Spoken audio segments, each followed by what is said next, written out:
Ei, seja bem-vindo! É uma honra ter a sua presença aqui com a gente. E, Márcio, uma das coisas que as pessoas mais me perguntam, principalmente os palestrantes, né, Tati, como que eu posso vencer meu medo? E a gente sabe que medo é uma das coisas que atrapalha muito o resultado das pessoas, porque as pessoas têm medo de ter sucesso, têm medo de ter fracasso, têm medo de falar em público, têm medo desse momento que a gente está vivendo, das incertezas que a gente passa. Então, como ele é um dos temas muito procurados, eu fiz questão e eu sei que você fala com muita maestria sobre esse tema. Conta um pouquinho da sua história, da sua jornada, para quem ainda porventura não te conheça, poder te conhecer também e se inspirar com a sua própria história. Tati, eu sou especialista em comportamento humano, inteligência emocional, atendo pessoas em vários lugares do Brasil, tenho treinamentos presenciais, online, e minha atividade hoje é despertar nas pessoas a identidade delas, o seu potencial, sua força, seu poder, a partir da descoberta da sua identidade, consequentemente do seu propósito. E é isso que eu faço hoje. E é interessante que antes de tudo isso, eu era extremamente tímido e introvertido, as duas coisas ao mesmo tempo. Então, imagina como é que eu vou falar para pessoas sendo tímido e introvertido, né? E aí eu vou falar um pouquinho sobre isso nesse nosso bate-papo também. Hoje a gente vem fazendo um monte de live, fazendo aqueles eventos para 2.000 pessoas, 5.000 pessoas, a gente nem acredita, fala, não é possível. Então é mais uma prova de que é sim possível, com treino, com técnicas, a gente consegue vencer e superar os nossos próprios limites. E conta pra gente então um pouco dessa sua jornada da timidez para hoje um grande treinador que tem seu próprio método, né? O método Evo, e que tem ajudado tantas pessoas. Eu me lembro da primeira palestra que eu fiz, foi bem interessante.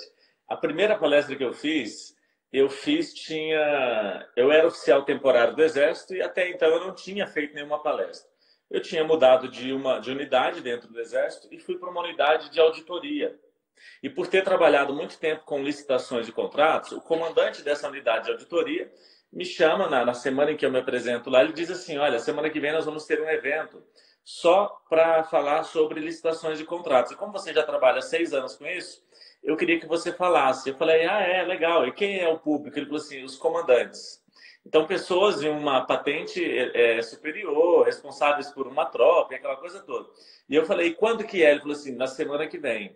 Então, a minha primeira palestra, eu ainda era extremamente tímido, introvertido, e eu tinha que preparar essa palestra em uma semana. Eu me lembro que eu fiquei uma semana, mas manhã, tarde, noite, estudando, treinando, olhando no espelho, aquela coisa toda. Quando eu chego nessa palestra, eu falo acho que 3 horas como intervalo, tinha um intervalo, era uma aula.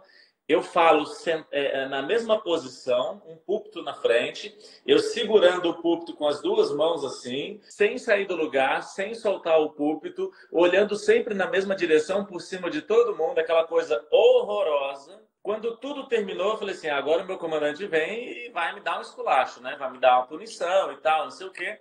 Ele cumprimenta os outros comandantes, quando todo mundo vai embora, ele vem na minha direção, ele estende a mão para cumprimentar. É legal que no Exército, nas suas armadas, o inferior, né, na patente, ele nunca estende a mão para o superior. O superior é que tem que estender a mão para ele.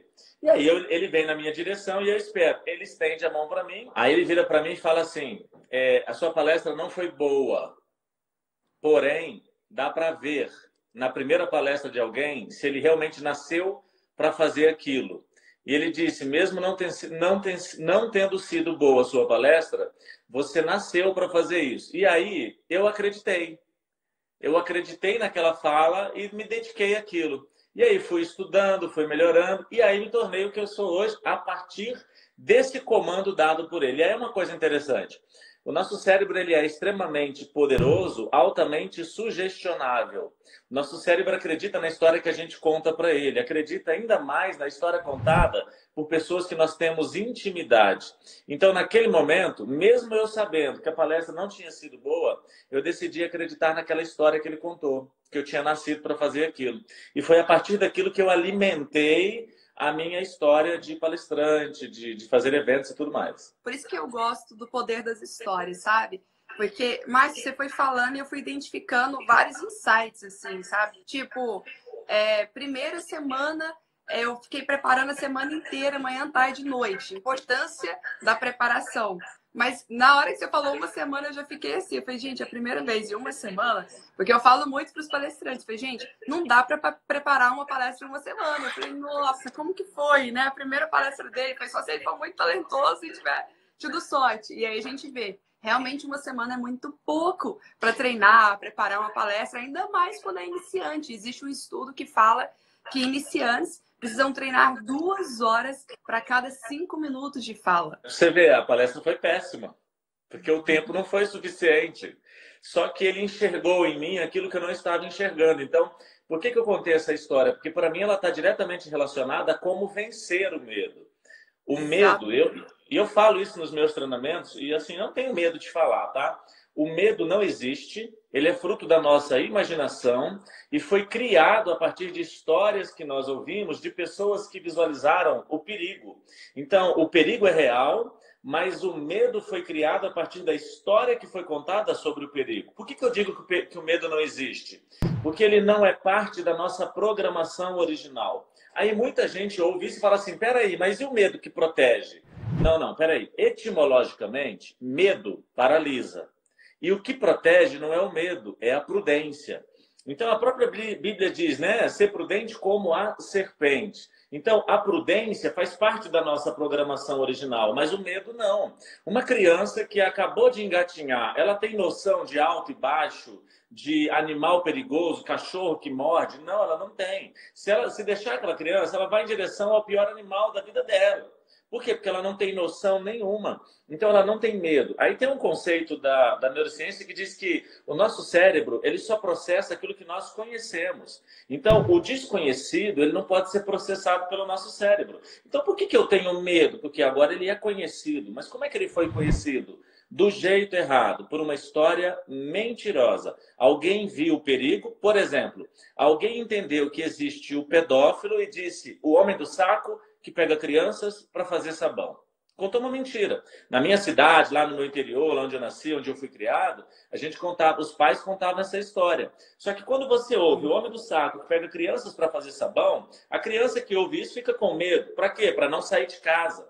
Então a situação de perigo ela é real. O pedófilo. Porém, o homem do saco ele não existe. Só que quem contou essa história, contou a história acreditando que estava me protegendo. E, na verdade, você não protege ninguém omitindo essa pessoa a verdade, omitindo dela a verdade. E eu nunca tinha ouvido isso. Eu achei simplesmente fenomenal. Tipo, nunca confunda medo com prudência. Devemos ser prudentes. Mas prudente não significa ter medo. O medo, ele não existe ou nem deveria existir na nossa mente. São coisas que a nossa imaginação cria e que só nos atrapalha. Por quê? Porque o medo paralisa. Foi incrível. Medo nos paralisa, essa clareza que a gente tem que ter. Então, para a gente não ficar paralisado por esse medo e por essas histórias que contaram para nós ou que a gente mesmo conta para nós, o que você recomenda? Ó, só para você entender, até porque seu público é palestrante.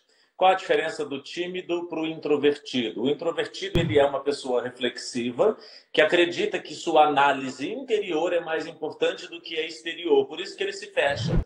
Por isso que ele gosta de ficar quietinho, não gosta de exposição. Mas ser introvertido não é um problema. São habilidades diferentes. Tanto é que pessoas introvertidas têm habilidades de concentração mais poderosas do que as pessoas extrovertidas. Agora, e o tímido? O tímido tem o medo do julgamento, o medo de ser julgado pelas pessoas. E esse medo foi implantado na mente dele. Agora, dá para explicar cientificamente, dá para explicar biblicamente. A Bíblia diz assim, eu não vos dei espírito de covardia. É como se o nosso construtor, o nosso criador, aquele que nos fez, disse assim, eu não coloquei em seu cérebro circuitos neurais para produzir medo. Ele não deu isso. Mas o que ele diz que ele deu? Ele deu poder, amor e equilíbrio. Eu tenho uma palestra que eu falo sobre como acionar esse poder. É tão interessante que esse poder é acessar a memória de longo prazo no momento certo, por meio de um processo inconsciente que consome menos energia, é extremamente preciso, rápido e perfeito. Então, quando eu estou exercendo algo que exige de mim as minhas habilidades, as minhas motivações, as minhas virtudes e a minha melhor forma de comunicação, eu acesso a minha memória de longo prazo de forma inconsciente, busco a informação que eu preciso para apresentar uma resposta de uma pergunta que jamais foi feita para mim. Eu me lembro que eu estava em um evento e isso aconteceu. Isso não acontece porque a gente quer, acontece porque a gente faz aquilo que exige da gente, atributos da nossa identidade. Eu estava em um evento, a menina me faz uma pergunta: Márcio, o seu ressignificar vai fazer com que eu cure a minha gagueira? Ela tinha um problema na fala, ela era gaga.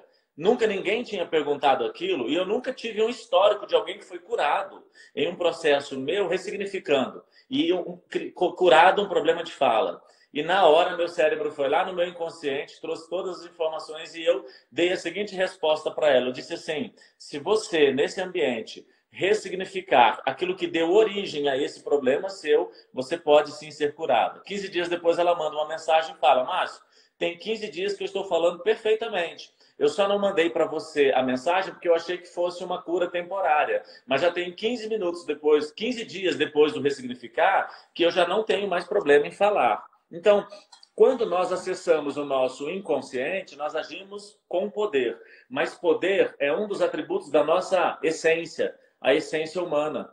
Só que quem disse isso foi Deus. Eu não vos dei espírito de covardia.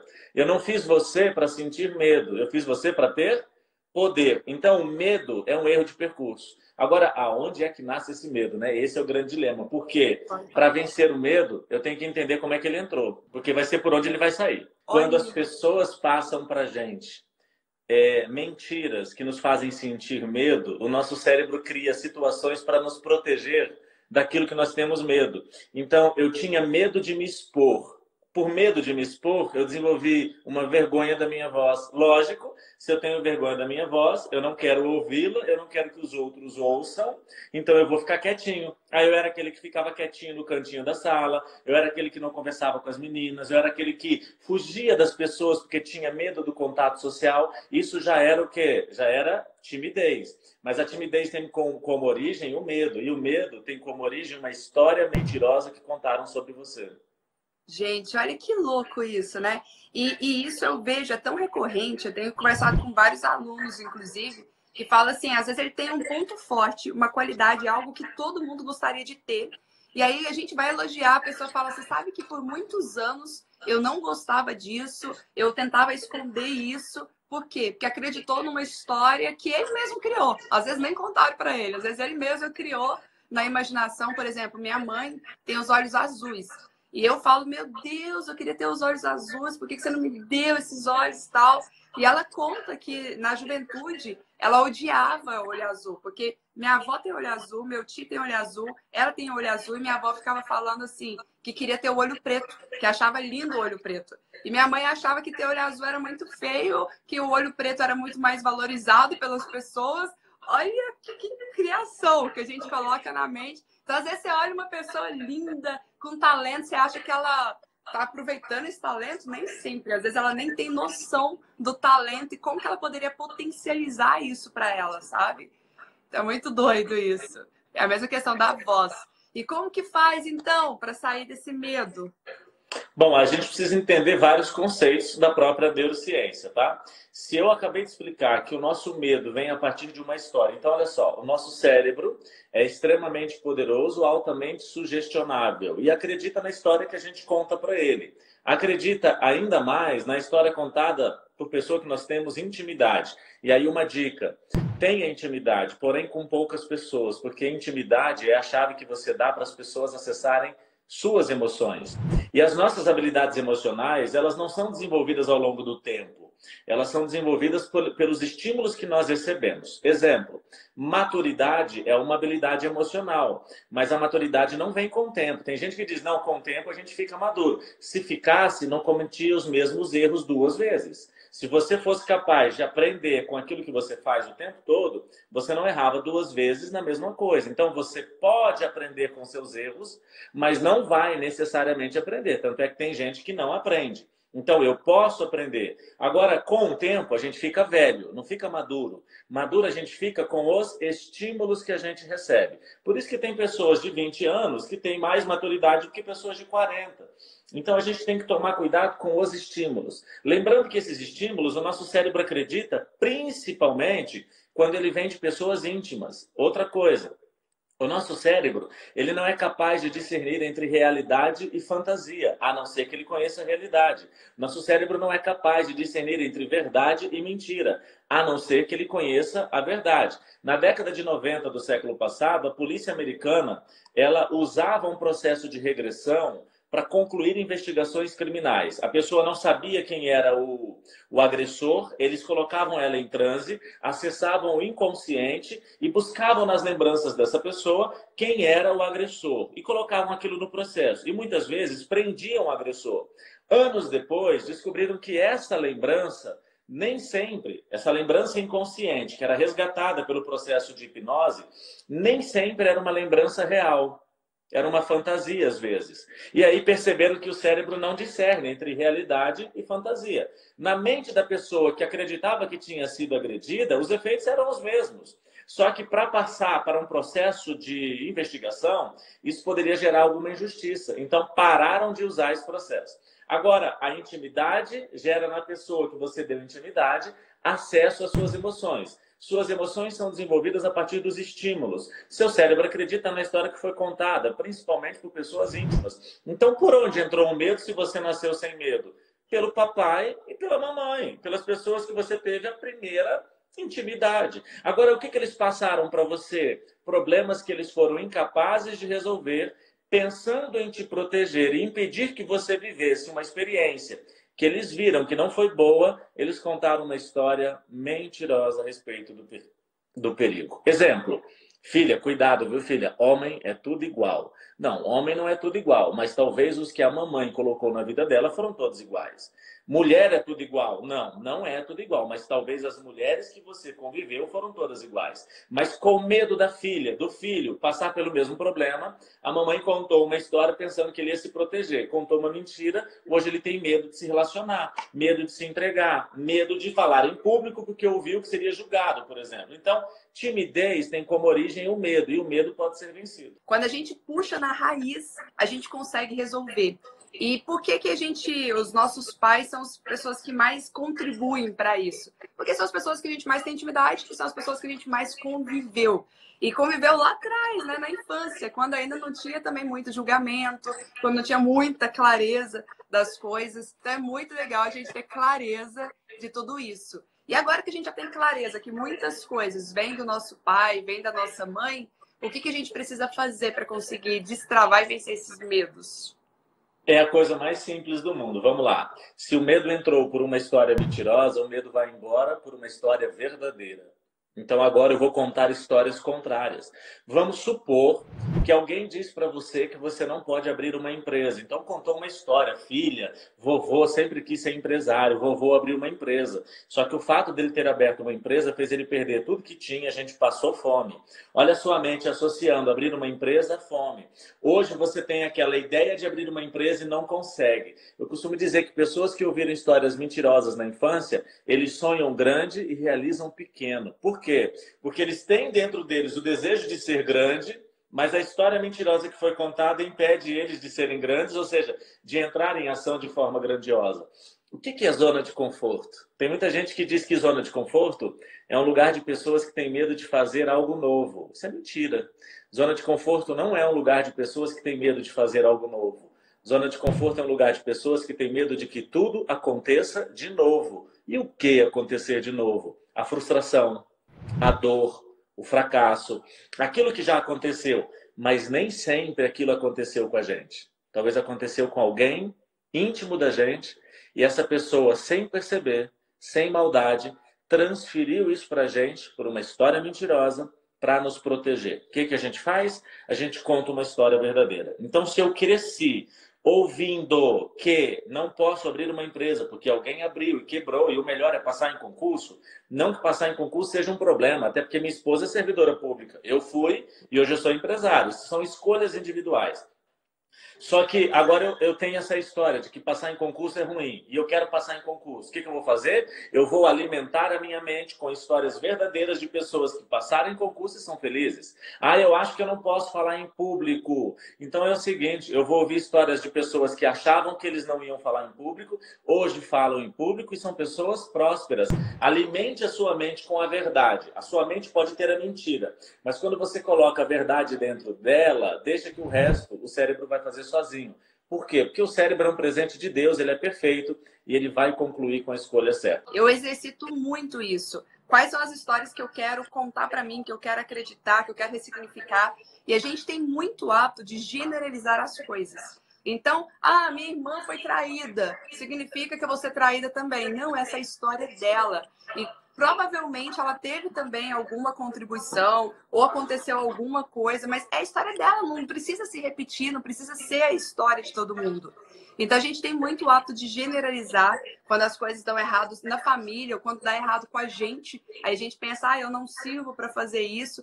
Peraí, se empresário acreditasse que com a primeira vez que quebrou a empresa, ou a primeira derrota que ele teve, se ele acreditasse que ele não tinha vocação porque ele foi derrotado, não existem empresários hoje, porque todo empresário, o começo, a jornada, é uma jornada de aprendizados. E quando a gente aprende a ressignificar isso, a gente entende que fracasso, ele faz parte da jornada, é bom.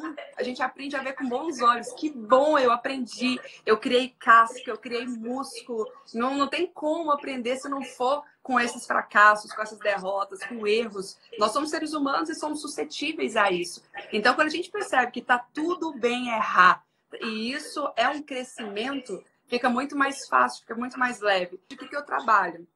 As conquistas que minha mãe teve ou não teve, que meu pai teve ou não teve, isso é a história deles. E tem a ver com que eles agiram também. Como eles escolheram, como eles fizeram as escolhas, como eles escolheram reagir às situações que aparecem. Então, é a programação deles que fez eles terem aquele resultado. Eu posso programar minha mente como se fosse um computador mesmo. Eu posso programar minha mente diferente e construir uma história completamente diferente para mim. Por exemplo, na minha história, com as pessoas que eu convivo e tenho intimidade, porque eu falo isso porque meu pai é biológico, ele é empresário, só que eu nunca convivi com ele. Então, das pessoas que eu tenho como referência, que eu convivo, não tem caso de empreendedorismo, de empresário.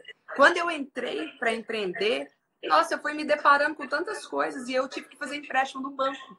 Quando eu fiz um empréstimo no banco lá no início, porque muita coisa deu errada, eu pensei assim, eu sou a pior pessoa do mundo, eu sou a mais fracassada da história. Só que aí quando eu comecei a conviver com outros empresários, eu percebi que era mais comum do que eu imaginava. E aí eu falei, gente, mas faz parte. Hoje eu acho que eu não conheço, assim, é um ou outro empresário ou empreendedor que alguma vez na vida não teve que fazer um empréstimo no banco. E alguns até fazem, mesmo não precisando, para trabalhar com o dinheiro dos outros e alavancar o negócio, ao invés de ter que ficar trabalhando com o próprio dinheiro e correr mais riscos. Então você começa a entender esse mundo. Por isso que também é muito legal a gente conviver com pessoas ou ir atrás de exemplos de pessoas daquilo que a gente quer ser. Né? Nossa, eu quero ser como essa pessoa. Deixa eu buscar qual o caminho que ela trilhou. Por isso que mentores é tão importante hoje em dia, que a gente aprende muito. Mas vamos aprender, então, qual que é a melhor forma, além dessa, além da gente contar uma nova história para nós, além de se inspirar nas histórias de pessoas que dão um bom exemplo, qual que é a melhor forma ainda de vencer esse medo? Bom, já sabemos que o cérebro é poderoso, altamente sugestionável, acredita na história que a gente conta para ele. Agora tem uma forma de contar essa história de um jeito que ele não vai recusar de jeito nenhum. Hoje à noite, quando a gente dormir e alcançar o sono REM, o nosso cérebro vai fazer associações. O que são essas associações? Ele faz um monte de coisa, tá? Mas estou explicando detalhadamente aquilo que nos interessa aqui no assunto de hoje. Essas associações é o processo de organizar e consolidar as informações que foram retidas ao longo do dia e que serão escolhidas pelo cérebro para serem transferidas para a memória de longo prazo. Então, nem tudo que eu aprendi hoje, usando os meus 5 sentidos, vai para a minha memória de longo prazo. Se eu não fizer nada, o meu cérebro vai fazer isso aleatoriamente. Então, o cérebro utiliza hoje à noite dois fatores, duas coisas para ele selecionar que informação que ele vai mandar. ele pega tudo que a gente aprendeu hoje. Como é que a gente aprende? Pelas experiências e observações, usando os 5 sentidos. Uma leitura de um livro, um filme que você assistiu, um bate-papo, uma live, um cheiro que você sentiu, uma coisa que você observou. Todas as suas experiências produzem informações. Hoje à noite, o cérebro precisa definir quais dessas vão para a memória de longo prazo. E quais que o cérebro manda? Aquelas que fazem sentido. Sentido para quê? Para o seu futuro. Por isso que é importante construir, eu ensino nos meus treinamentos, construir uma coisa chamada mural dos sonhos. Que as pessoas acham que é só escrever. Não é tão simples assim. Escrever dá resultado, mas demora. Tem um jeito de fazer com que esse resultado seja mais rápido. Eu costumo dizer que o mural dos sonhos, ele traz à existência aquilo que ainda não existe, por meio de uma programação mental. Então, quando eu faço o mural dos sonhos, eu assumo o controle sobre aquilo que faz sentido. Então, eu aprendi algo hoje, enquanto eu durmo sono REM, o cérebro pega uma informação que me leva à realização desse sonho, que é congruente com o objetivo que eu quero realizar, e manda para a memória de longo prazo, porque ele diz, no momento certo, isso será útil. Agora, o cérebro também manda para a memória de longo prazo, de todas as informações que foram aprendidas hoje, a mais recente. Então, se eu quero contar uma história para vencer o meu medo, eu vou estudar sobre pessoas que venceram o medo semelhante ao meu e vou contar essa história para mim antes de dormir, porque vai ser a última informação do dia. A última informação do dia é uma das coisas que o cérebro utiliza para selecionar aquilo que vai para a memória de longo prazo. Isso é científico. Agora vamos para a Bíblia, porque eu amo a Bíblia e para mim Deus definitivamente é o cara. Deus falava com Adão e Eva no Éden, em um momento chamado viração do dia. Eu costumo perguntar para quem assiste a live. Adão e Eva moravam no Éden. O Éden é zona rural ou zona urbana? Bom, zona rural, para quem perdeu a aula de geografia lá no passado, é roça. Zona urbana é cidade. Adão e Eva moravam no Éden, era zona rural. Na zona rural a gente dorme que horas? Assim, quando o sol se põe. Deus falava com Adão e Eva na viração do dia. Viração do dia não era 1 hora. Viração do dia era um momento do dia em que uma corrente de ar acontecia na região onde supostamente é o Éden, entre o Iraque, Irã e a Turquia. E essa corrente de ar, chamada viração do dia, acontecia no final do dia. Deus conversava com Adão e Eva no final do dia, momentos antes deles dormirem. Eles dormiam com a última informação, a informação de que eles tinham um pai. Por que o pai que os criou conversava com ele antes deles dormirem? Porque a última informação é a mais importante. Então eu expliquei cientificamente e biblicamente. Se a pessoa não gostou, aí não tem outro jeito de explicar. Agora é o seguinte, a gente ora e fala, Jesus, leva essa pessoa que não gostou, né? Leva para um outro entendimento. Então é o seguinte, fala para você antes de você dormir as histórias verdadeiras sobre aquilo que você quer alcançar. Simples assim. E olha que eu arrepiei na hora da história de Adão e Eva, porque eu sabia que Deus falava com eles no final do dia, mas eu não pensava que era a hora deles dormirem já. E a gente tem muito hábito, né? Orar antes de dormir. E essa oração já é uma das formas de você trabalhar aquilo que você quer.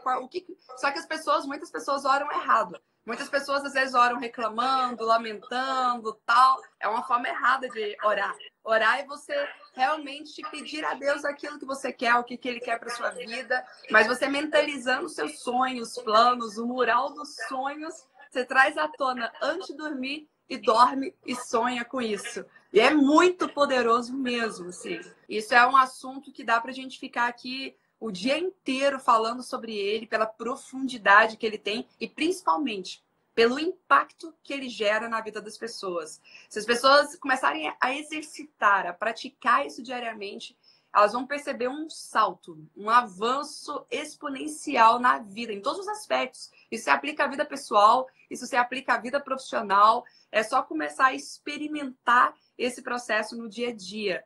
Então, busquem referências de pessoas que vocês admirem e comecem a trabalhar isso antes de dormir. Você sabe, Márcio, que eu fiz um negócio que tem funcionado muito para mim. Eu gravei um áudio de mais ou menos uns 3 minutos. E assim como o quadro, eu tenho meu quadro dos sonhos, eu mentalizo, eu visualizo isso com muita constância.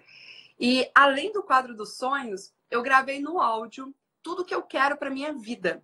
E eu gravei assim, como conquistando, no gerúndio mesmo, porque eu estou nesse processo de conquista dia após dia, e eu tenho feito ações, eu tenho feito escolhas que eu tenho toda a convicção do mundo que me leva em direção ao que eu quero. Então eu comecei a colocar, a cada dia mais eu fico uma pessoa autoconfiante, uma pessoa com autoestima, eu tenho conquistado isso, eu tenho conquistado aquilo, e eu fui colocando tudo que eu quero conquistar e tudo que eu quero ser para ter. Que a gente precisa ser, tomar posse, né? Quem eu preciso ser para conquistar, por exemplo, o relacionamento dos meus sonhos. E eu comecei a trabalhar isso, coloquei no áudio, e todos os dias, antes de dormir, eu coloco ele para rodar e fico ouvindo. Então eu deito, faço minha oração antes, deito na cama e na hora que eu deito eu ligo o áudio e eu escuto. Gente, é muito poderoso, sabe? Porque nesse momento também, antes de dormir, é um momento onde a gente desliga um pouco aquele consciente, porque tem o consciente e o subconsciente, né? O consciente, ele é muito julgador, ele é muito crítico, e ele muitas vezes vai nos atrapalhar nesse momento. Então, eu desligo o consciente e deixo o subconsciente agir. E eu passo realmente a acreditar e a viver aquilo que está no áudio. Gente, testa por um mês. Vocês vão ver o impacto. É impressionante, assim, como que eu acordo mais feliz. E eu falo assim, todas as noites eu tenho um sono restaurador. Essa foi a mensagem que eu coloquei lá para mim. E aí, meu sono é restaurador. E eu falei, eu acordo com muito entusiasmo, com muita disposição. E aí a gente tem feito uma série de lives às 7 e 7 da manhã, um desafio. Só que eu vou contar um segredo para vocês. Eu odeio acordar cedo. Sempre, Tati, mas você é especialista em produtividade, sim, mas eu não faço parte do clube das 5, não. Entendeu? Eu odeio acordar cedo. Eu sou uma pessoa que eu produzo muito à noite, se deixar eu var à noite, mas eu gosto de acordar mais tarde. E aí, claro, eu acordo em geral 7 e meia da manhã. Então, para eu fazer uma live às 7, eu tenho que acordar umas 6, 6 e pouquinho. Então, para mim, 6 e pouquinho é de madrugada já.